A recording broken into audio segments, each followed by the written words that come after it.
Hi, this is Carey. I've done a few shows at Summer Lyric over the years, and unfortunately, we were not able to do Follies for you this summer, but I thought I'd tell you a little bit about how I got involved in Summer Lyric.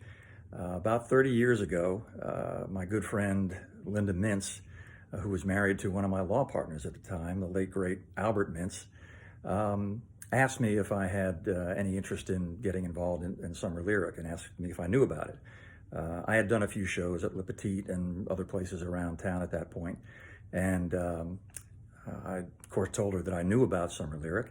I had seen several shows there. What I knew about Summer Lyric was that they did these fantastic productions of these amazing musicals with full orchestras and amazing costumes and sets, and that they brought in leads on some of their shows from places like New York and Chicago and Los Angeles.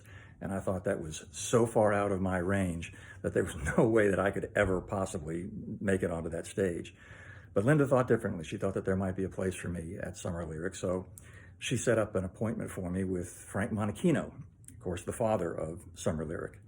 And on one late afternoon, and I think it was the early spring of 1991, Linda brought me over to Dixon Hall and introduced me to Frank. We went into his office, and I remember him sitting there with his cravat and his cardigan and behind his big desk and looking very impressive. And I sang for him a little bit, and then we sat down and chatted.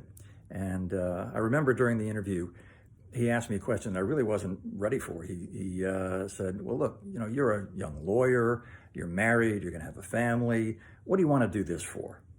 And it kind of took me back a little bit. And I said, well, I think it's probably because of my family.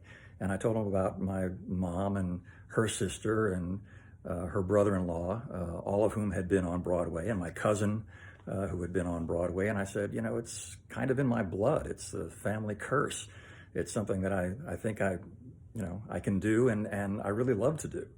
And so he sat back and, took a puff on his cigar and said, okay.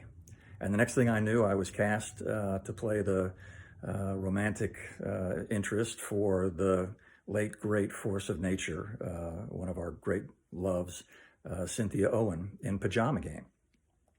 And ever since then, every few years, I've been kind of banging around Summer Lyric Theater, having a great time and working with some of the most amazing people, meeting Michael Howard and Leonard Rabin and Pamela Jean and just the whole slew of actors and singers and dancers and choreographers, Alton Gino and Beverly Trask and Richard Hutton and Melissa Marshall and Liz Argus, and the list goes on and on. I'd be here all day if I tried to name everybody that I love over there that I've worked with.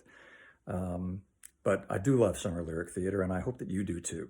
And I hope that during this bizarre period of time, you'll continue to support the theater, and that when this is all over and we can all get back together, that you'll be there for us then, and we'll certainly be there for you. So until then, take care, be safe, and we'll see you.